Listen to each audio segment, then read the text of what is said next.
comment nous, Baruch Hashem, on a pu passer à côté, Bémet.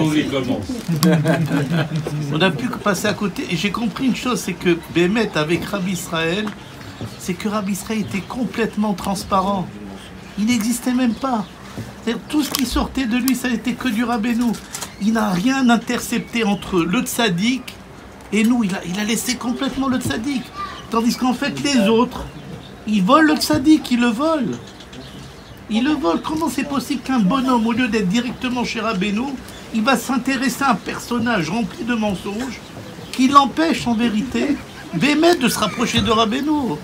C'est quelque chose de terrible, je veux dire. Il faut donner la réponse. Non, mais... Non, mais je dis... C'est pour émotion. Et de temps en temps, il le sort. Moi, je voudrais continuer ce qu'il a commencé. Je voudrais juste que tu expliques, parce que pourquoi il nous a dit j'ai mis en vous beaucoup de vérité, beaucoup trop de vérité, le mensonge, vous allez le voir avec le maître. Comment le bonhomme, il voit pas le mensonge?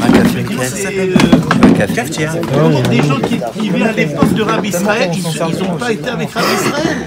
Ils ont été avec des playboys, avec des vedettes du mensonge. Parce qu'il a dit, Rabbi Israël a dit, mais pour Samim, Shet Sheker, il a dit, mais pour Samim, de toute façon, c'est Shet Sheker, et qu'on voit de lui, il n'a pas volé une goutte de Rabbeinu, rien. Il n'y avait pas de Rabbi Israël. Il était transparent complètement. Tout c'était que Rabbeinu. Tout ce qui sortait de sa bouche, que Rabbeinu. Il n'y avait pas. Et là, on comprend que Baruch Hashem, on a eu un mazal, un bonheur terrible d'avoir connu. Parce que moi, avant de connaître Rabbi Israël, je dis c'est quoi ça? Mais c'est quoi? Qu'est-ce qu'il y a avec Breslev? L'autre, au lieu d'écouter, il va étudier 10 heures de Gemara, une demi-heure d'écouter Moran. L'autre, au lieu d'aller à Ouman, il va à Méron. L'autre, au lieu d'éditer des livres, il construit des villes. Sheker. Si on n'avait pas rencontré cet homme-là sur sa chaise roulante, qui a remis les choses à leur place, qui leur a dit attendez. Mais moi, je ne sais même pas si je serais resté Breslev. Je dis, qu'est-ce qu'il y a de plus chez Breslev? Il y a autant de mensonges. Si on ne l'avait pas vu, je dis, Baruch Hashem, ce cadeau, qu'on l'a connu et qu'on a pu voir, qui nous a permis de dire, attendez, Breslev, ça existe, il y a une vérité. Il y a un émettre, l'ami. Voilà. Je voulais...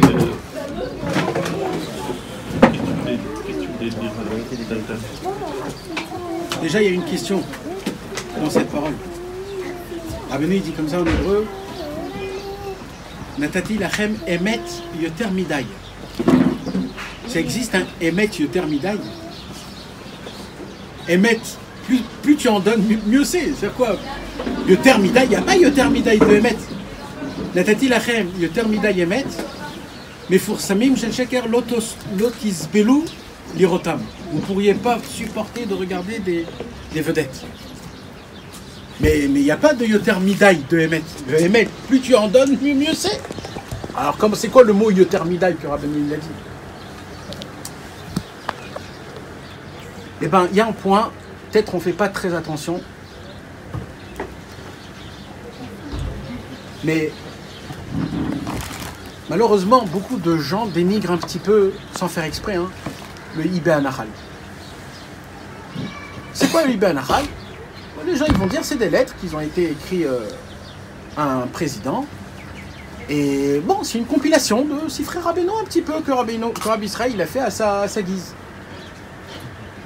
Mais en vérité, c'est pas du tout ça.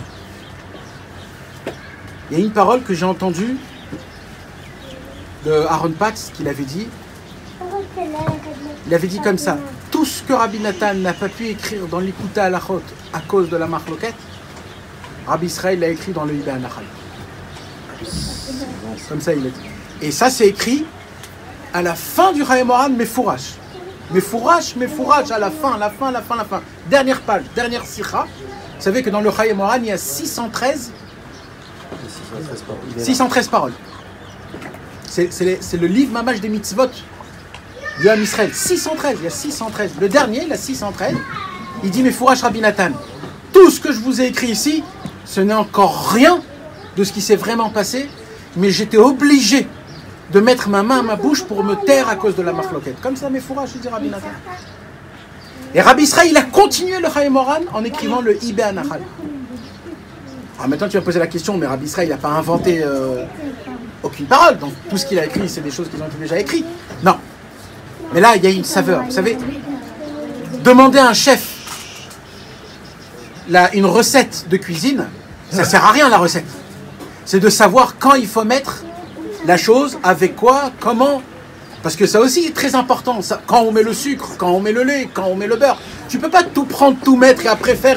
Ça va sortir une shakshuka. Il faut savoir. Rabbi Israël, il a pris les ingrédients des 6 frères Rabbeinu et il a fait sa propre recette. Pas sa propre, parce qu'il était complètement annulé. Mais la recette, mamash, de Rabbeinu et de Rabbi Nathan, il a fait sortir ce petit bébé, ce joyau Ibé Anachal. Il a dit, Yeshlenu Akol. Akol. C'est ce qu'il voulait. Akol. Mamash. Retrouvez les cours des Chavirim Nanar sur le site du Keren Rabbi Israël, nachmanneumann.com.